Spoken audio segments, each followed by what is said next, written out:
Hello, my name's Anastasia. I am 23 from the UK and I have MS.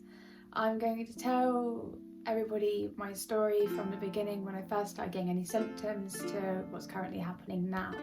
When I was 14, I started getting numbness across random parts of my body. I thought it was growing pain, obviously going through puberty at the time and not really understanding what's going on. I thought it was really normal. Started getting stuff like fatigue. Again, I didn't understand what that was. So I just kind of carried on with it. One day I had half my body literally directly through like this, go completely numb on one side.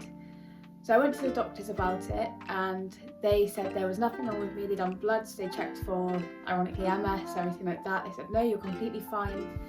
And they sent me on my way. This happened for several years and I went to the doctors over and over again saying I've got this problem. They kept telling me, oh, it's your anxiety or you're being a hypochondriac or take some paracetamol. So I carried on once again until one day my chest downwards went completely numb again, but that prevented me from being able to walk, along with a huge other array of symptoms. So like if I bent my neck down, I got like static shocks throughout my body, like 20 times a day, maybe more.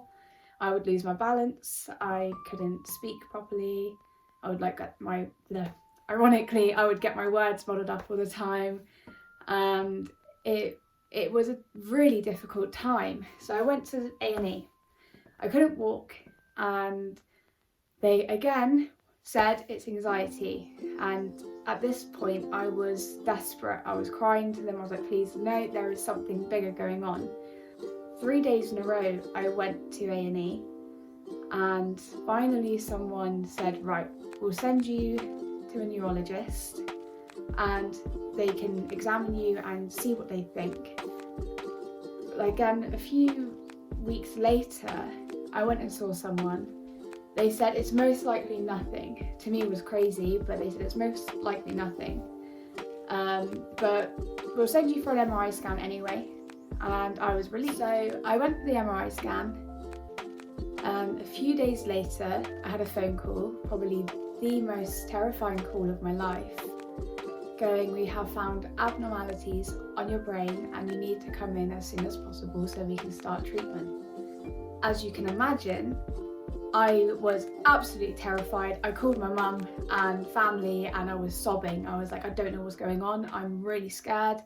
And that was probably the longest wait to see the doctor, the longest wait in my life. It was terrifying. Went and sat down again. We sat down a few later. Keep messing it up.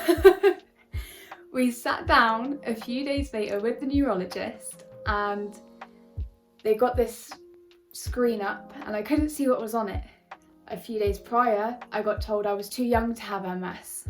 Well, it's unlikely I was going to have MS because I was too young anyway. So yeah, there was big white blobs on my brain and I looked at it and when they said it was MS, I was so relieved that it wasn't like a brain tumour or cancer.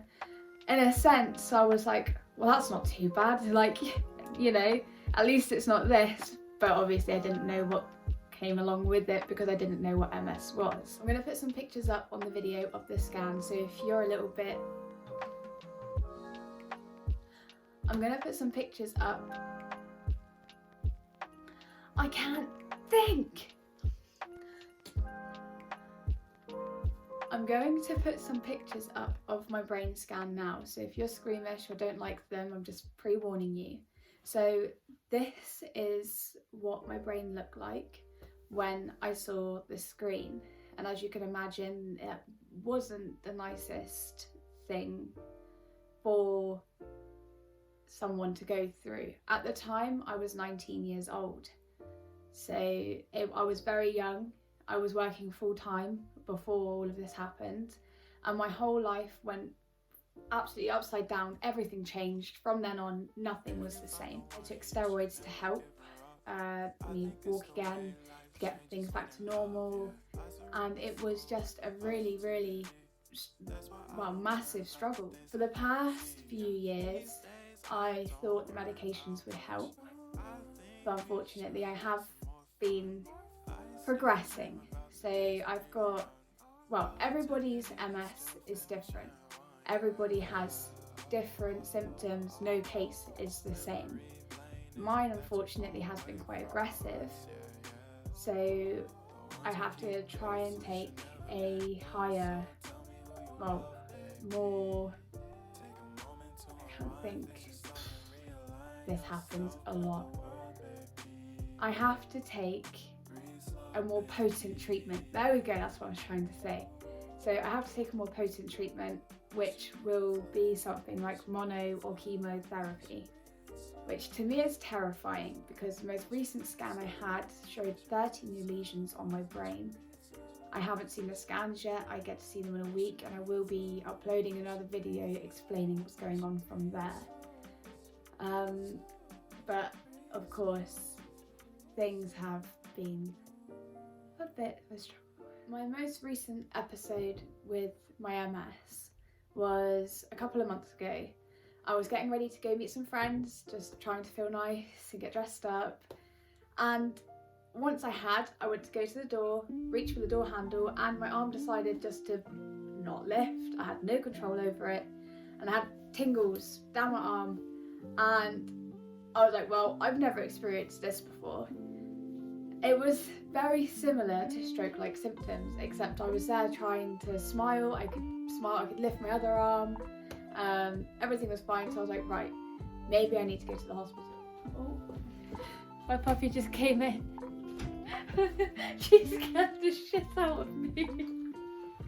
Little do you know, she helps me a lot.